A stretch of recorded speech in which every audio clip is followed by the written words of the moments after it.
It's less than 40 days to the governorship elections in Nigeria, and in Lagos State, the race for the governorship seat is heated. The battle is between two major contenders, the incumbent All Progressives Congress, APC, and the PDP. In the studio is a deputy governorship candidate of the People's Democratic Party, the 55-year-old Mrs. Haleemat Busari from Ekpe.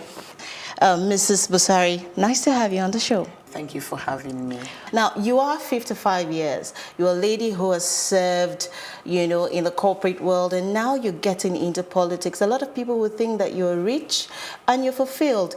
Why have you decided to throw your heart into Nigerian politics? Thank you, Mary.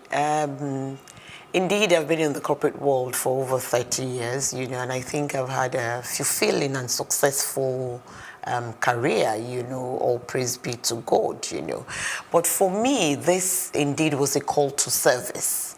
And I was invited to come and serve as a deputy governor candidate on the platform of the PDP.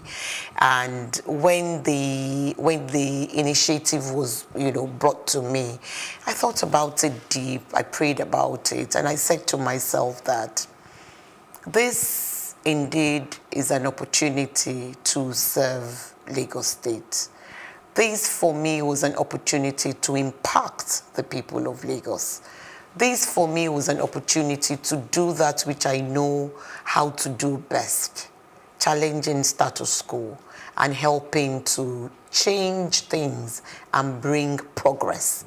And so it was an opportunity that came, and I thought, I can serve in this capacity and impact positively on the lives of Lagosians. And that was why I took on the opportunity. Oh, transitioning from the corporate world to politics in a country like Nigeria can be very challenging. Well, the question is, how has your transition been, especially in a country like Nigeria where everybody wants to have a go at you? I think that transitioning from private service to public service, because effectively that's what we're talking about here, moving from private service to public service is pretty much like a continuum. You're moving from one end to the other because the fundamentals are pretty much the same. What are we talking about? What is governance? What is service? And for me, governance is about managing stakeholders. It's about influencing people. It's about negotiating. And these are things that you do in the private sector. So if you're on top of your game and you've been able to do it successfully in the private sector, these are all the skills and experience that you'll bring to bear in your role in the public sector. So for me, like I said, it's like a continuum. You're moving from one end to the other because these are things that you've done over and over again and that have almost become like second nature. And so, let me give you an example. In the corporate world, one of the things I'd done in the past was raising funds, in the hospitality business, and the telecom sector, and all of that, billions and billions of, naira and millions of dollars I've been part of raising. And when you come into the public sector, you're going to be working with the private sector also, and you're going to be trying to be bringing funds into your state to do that which you need to do. Because really the business of government is not to do everything. The business of government is to facilitate and provide an enabling environment for business to thrive. So if you have skills and you know how to raise funds, for example, it's one thing that you're going to do. So for example, in my own situation, when we come into Lagos State, those are the kind of skills that I already have, but I'll bring to bear in governance in Lagos. Well, pretty much reminds me what you were trying to say to the residents of Lekki at the town hall meeting 2 weeks ago. Well, your name came up as the running mate for Jimmy Agbaje in November last year. Tell me, did you lobby for your position as the running mate to Jimmy Agbaje? I wasn't even aware that anything was cooking. I was at my job, doing what I know how to do, and working hard like I always do. And like I said to you earlier, this was a call to service for me. I got a phone call asking me to come and meet, with somebody. Was I interested in this role? And I thought, oh my God, where is this coming out from, But in my usual self, God plays a big role in my life. So I prayed about it, and I said, God, are you trying to tell me something? Because I've always been one for, let's impact, let's do things, let's move things forward, let's turn things around. So I thought, is this an opportunity for me to do that? And so really, I didn't have to lobby. I didn't have to ask for it. I think it was a function of the skills that I have and what I had done in the corporate world had gone ahead of me. And when there was a search for a capable deputy governor candidate, I think I was one of the people that were considered. And the bill fitted, and I was made the offer, and I accepted, because I think I have what it takes to serve in the role. Well, it's a few days to the elections. A lot of parties have been campaigning. You have been known to say that your party in Lagos, the PDP, will successfully wrest power from the APC. Do you think that your party has done enough with regards to campaigning to be able to wrest power from the incumbent? What I think we should be focusing on is, what is it that we're trying to do? And what we are saying is that we're passionate about Lagos. We respect Lagosians. We have the capability to serve the people of Lagos, and we do want to serve the people of Lagos. Now, when you talk about campaign, for me, what it says to me is, what is your plan? And when you campaign, you must have your own plan. You must have your own strategy that you're working towards. If you're not doing that, then you're running somebody else's program. So the point I'm making is that we have our strategy, we have our plan, and we're deploying it according to what we have estimated. And I think that, answering your question directly, we are campaigning. Our message is strong. Our message is resonating, and we believe that the people of Lagos desire change, and we believe that at the end of the day, we will win this election by God's grace. Mrs. Busari, the question is, it's just a few days to the elections. Do you think, are you convinced, do you think that you've done enough to help your party wrest power from the incumbent APC in Lagos? The elections, like you said, are still a couple of days away. And what I'm saying to you is that we have a plan. We have a strategy which we're rolling out. So effectively, I'm saying to you that we have a plan that covers a period, and for each week, we know what we're supposed to be doing, and we're doing it, and we're measuring. So we're working towards the plan that we have, which will culminate just before the elections, and we're confident that this plan will take us to where we want to be. All right. Your principal, Jimmy Agbaje, has contested for the same seat, the governorship seat, for twice now. This is a third time, and he's actually not been successful for the two times that he's tried, and then the third time. Why do you think that he would not fail this time? Okay. The ticket that the platform presents now is a much stronger ticket. Both of us are professionals with capabilities. Coming back to your question around Jimmy having failed before and him not failing now, I think that what we should even be looking at is the strength of character. For me, I think that shows strength of character where he's concerned, because you've done something once and you believe that you have so much to offer and that you can do it. And so what you've done is you've learned your lessons, and you're saying, I'm coming back because I know I can do it. I'm coming back because I know I can give Lagos a better opportunity and a better future to make things happen. And I think that this is not something that hasn't happened before. I think it was an American president who once went out for elections, lost the first time, and came back and won, and did big things for America. So it's nothing unusual. It's nothing that hasn't happened before. I think the way to look at it is the positive in it, because this is somebody who has a strength of character. Otherwise, if he doesn't believe that he can do it, if he's not passionate about Lagos, then he wouldn't be back to say that, you know what, I have something to offer. Lagos deserves better, and I can do it. Well, in other words, you do not have fears that the PDP will yet again lose Lagos State this time? We're going to win this time. We will win the elections this time. Because, I'll tell you why. There's so many things that you consider when you're looking at electioneering and all. And the level of the ecosystem is also important. Look at Lagos, as Lagos is now. I'll just give you I'll just ask you one question. How long did it take you to get to work today? About an hour, 30 minutes. So you're lucky.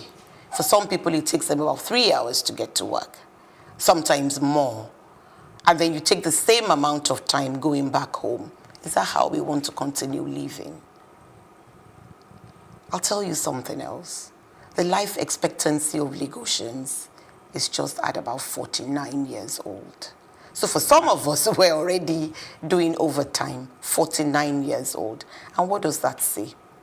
Health issues, the stress in Lagos. We can't continue living like this.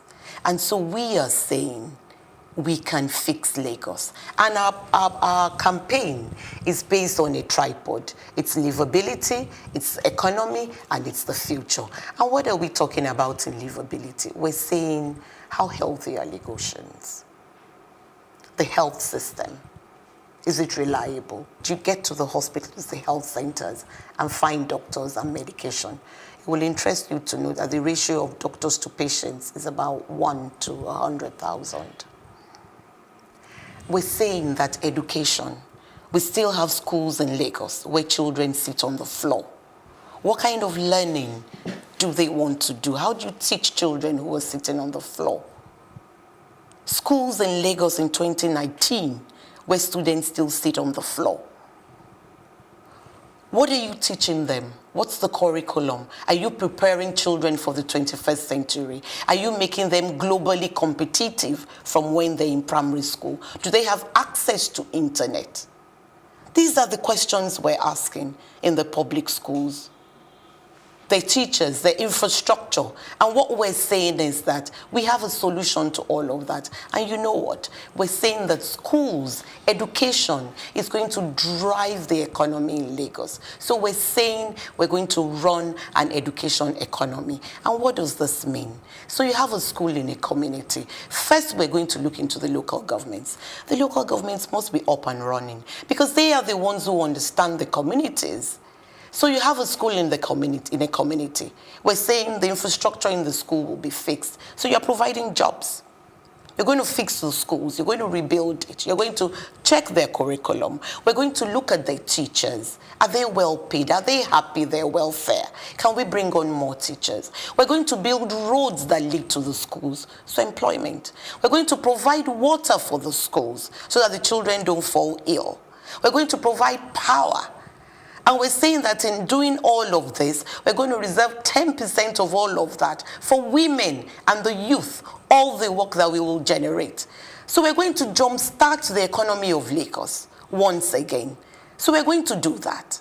We're also saying the economy. How easy is it to do business in Lagos? There's a World Bank rating that ranks Lagos 28.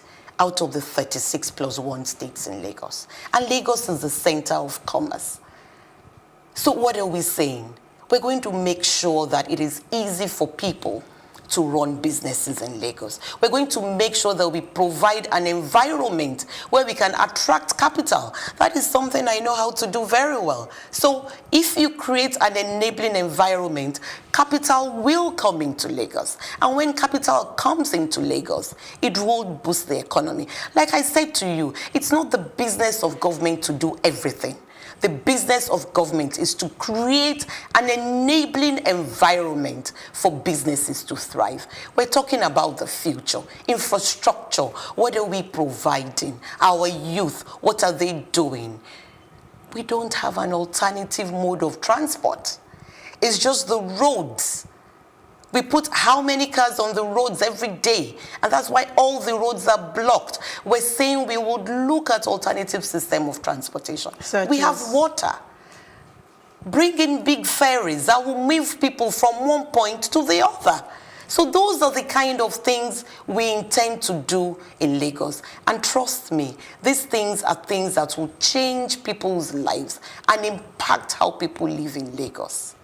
Well, a lot said about education, power, and infrastructure. But away from education and power, what else is your party delivering with regards to manifesto? Health. Health is big for us.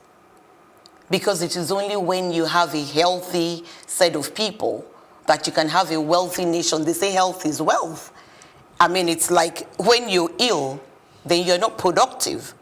So health, and again, it goes back to the local governments. Our starting point for us is the primary health care, because you know what, 75% of the ailments in Lagos can be treated at the primary health care level. It's malaria, it's, you know, and the other 25% are the really complex things that you need specialized hospitals for. So we're saying attack the primary health care first. Make sure that you have in every community a primary healthcare system that works, that people walk into and they can actually get the services required. And one other thing that we're looking at is to bring in the health insurance scheme, because we believe that if that works and it works properly, then the doctors also know that they have an obligation to the patients that they're going to be seeing. So there is health, there is education, security.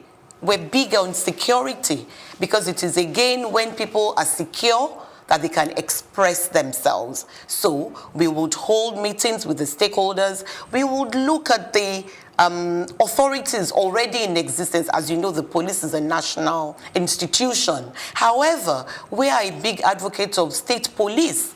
And I'll tell you why.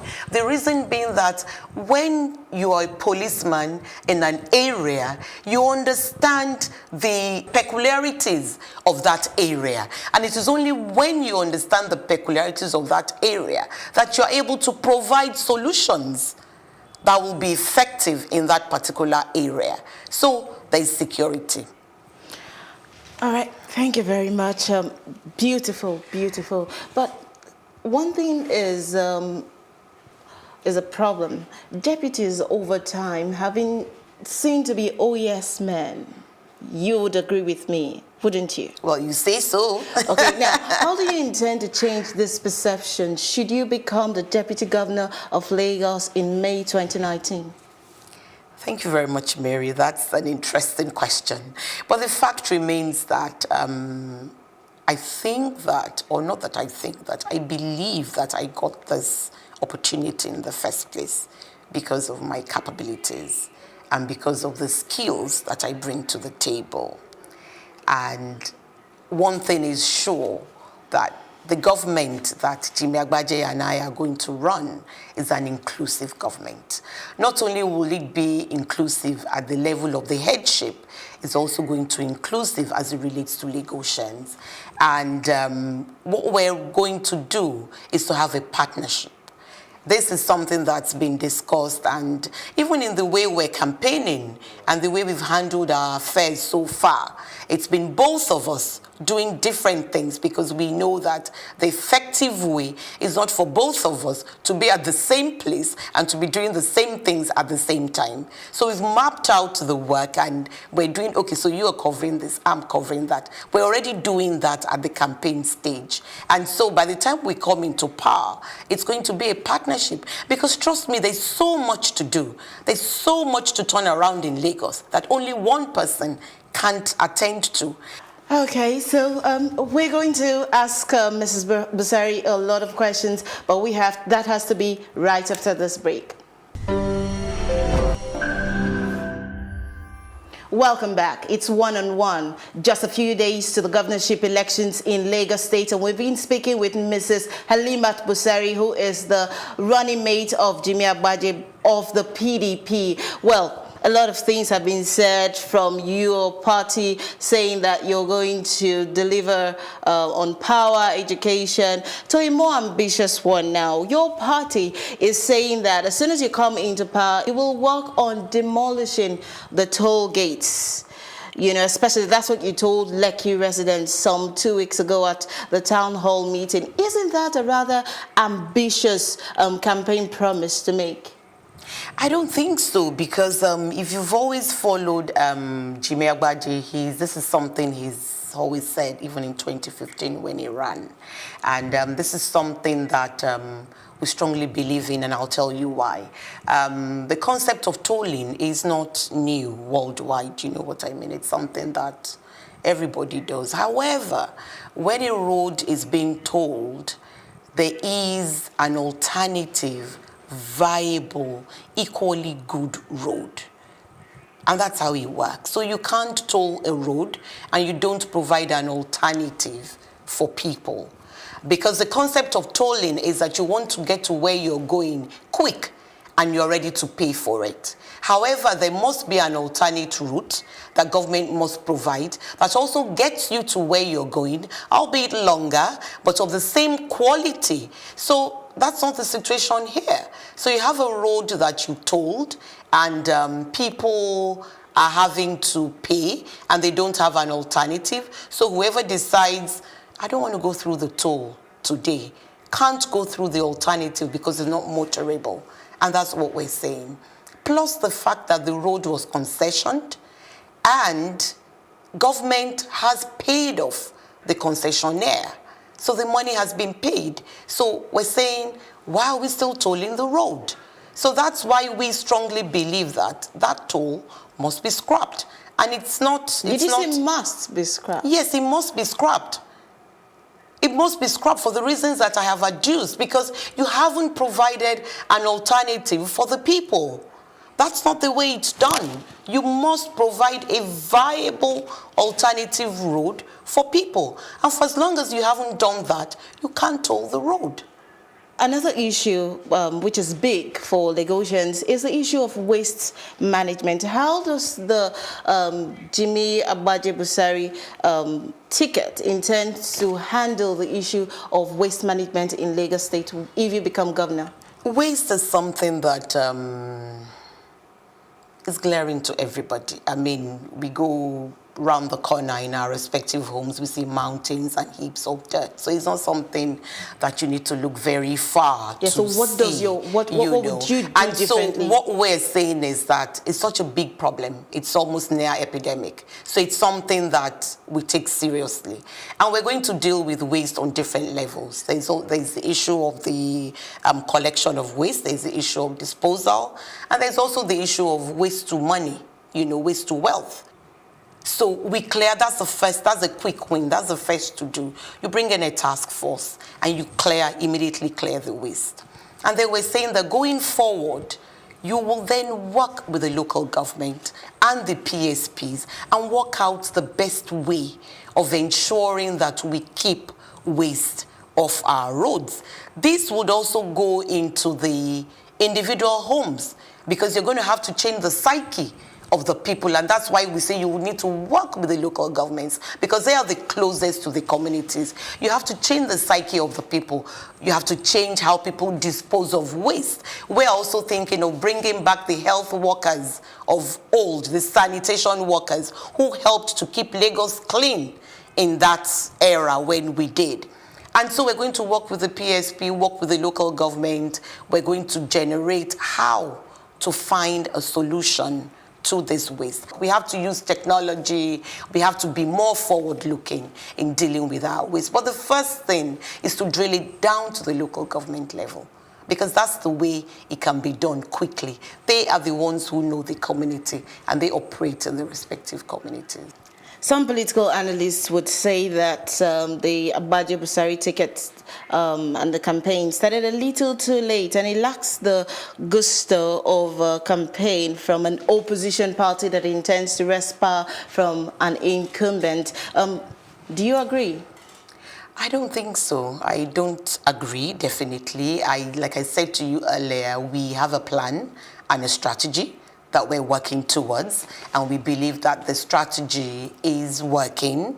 Like every strategy, you have to keep reviewing yourself. I mean, that's what makes strategy. It's got to be live. Otherwise, a dead or static strategy is not strategy. So we have our strategy in place. When you talk about starting late, I think that there was the issue of campaign starting on the 1st of December, which is what we did because we like to play it by the rules. So we started our campaign on the 1st of December. However, we have since ramped up, following the strategy and the plan that we have put in place for ourselves. And of course, as the days and weeks go by, we continue to unfold because at every stage, we have something planned that we will deploy. And so as we go on, we continue to deploy whatever it is we've planned. And I believe that our strategy is working for us and it will lead us to where we want to be. Well, we just have a few minutes left, but just before we leave, let's look at the reconciliation between Jimmy Agbaje and Body George. I mean, a lot of people called it what it seemed to be a reconciliation, even though your party had said it was just a meeting, to put your house together. Tell me, what was it about that seeming reconciliation between Jimmy Agbaje and Chief Body George, who's seen to be the leader of the party in the Southwest? Yes. You were at the meeting. Yes, I was. Chief Body George is, without doubt, a big chieftain, in PDP and the leader of the PDP in the Southwest. And I'm struggling with the fact that you're saying that it's a reconciliation, because as far as I'm concerned, it was a meeting where all party members, all stalwarts came together and to say that we're going forward in this election and we're just making sure that we're all on the same page and putting all the blocks in place and putting all the round pegs in the round holes and the square pegs in the square holes to make sure that we have a good outing. That was what the meeting was about, and that was indeed what happened at the meeting. Thank you very much, Mrs. Busari, for coming. Thank you, Mary. Thank you. So it's just a few days to the governorship elections in Lagos State, and we've been talking with the PDP deputy governorship candidate for the 2019 elections. Thanks for watching. It's One on One. My name is Mary Chinda.